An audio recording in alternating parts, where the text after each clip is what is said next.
Report অনুযায়ী সঞ্জয় রায় একক অভিযুক্ত, চার্জশিট গঠনের মুখে সিবিআই। এদিকে শুক্রবার ভার্চুয়াল শুনানিতে সিবিআইয়ের আইনজীবী অন্তত 40 মিনিট দেরিতে আসায় অসন্তোষ প্রকাশ বিচারকের।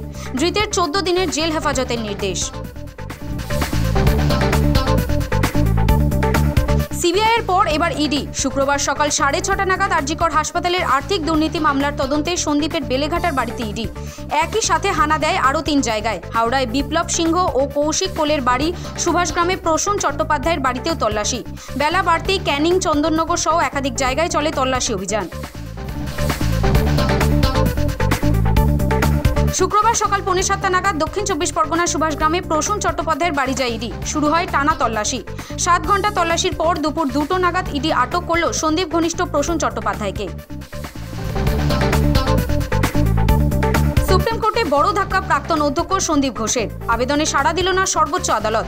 আরজিকর কাণ্ডে সিবিআই তদন্তের নির্দেশ দেয় হাইকোর্ট। হাইকোর্টের নির্দেশকে চ্যালেঞ্জ করে সুপ্রিম কোর্টে গিয়েছিলেন সন্দীপ ঘোষ। গত মঙ্গলবার রাজ্যের বিধানসভায় ধর্ষণ বিরোধী bill the Aparajita women and child bill 2024 পাশ হয়। নিয়ম অনুযায়ী পাঠানো হয় রাজভবনে, কিন্তু বিলের সঙ্গে প্রয়োজনীয় টেকনিক্যাল রিপোর্ট পাঠানো হয়নি বলে অভিযোগ রাজ্যপাল সিভি আনন্দ বোসের। যা না থাকলে রাজ্যপাল সম্মতি দিতে পারেন না কোনো বিলেই।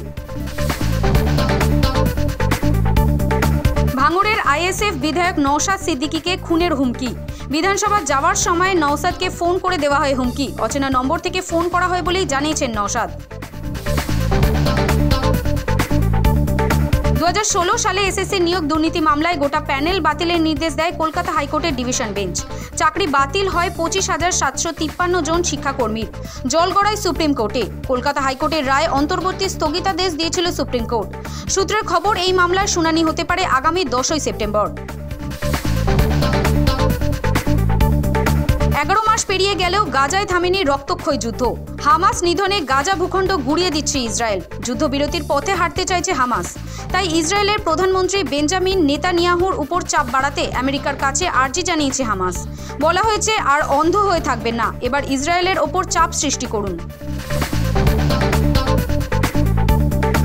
আনুষ্ঠানিকভাবে কংগ্রেসে যোগদান ভিনেশ ফোগট ও বজরং পুনিয়ার। শুক্রবার কংগ্রেস ভবনে হাত শিবিরের পতাকা হাতে তুলে নেন দুই কুস্তিগির। যোগদানের আগে রেলের চাকরি থেকে ইস্তফা নেন ভিনেশ। প্যারাঅলিম্পিকে হাই জাম্পে সোনা জিতলেন প্রবীণ কুমার। T64 বিভাগে পদকের স্বপ্ন সফল হলো তার। ফাইনালের 3টি চেষ্টাতেই 1.89 মিটার, 1.97 মিটার, 2 মিটার, 2.03 মিটার পার করলেন তিনি। অবশেষে 2.08 মিটার লাফিয়ে সোনা স্পর্শ করলেন তিনি। প্যারিস প্যারাঅলিম্পিকে ভারতীয় অ্যাথলিটরা ইতিমধ্যেই ভেঙেছে রেকর্ড। ভারতের ঝুলিতে 26টি পদক এসেছে, তার মধ্যে 6টি সোনা।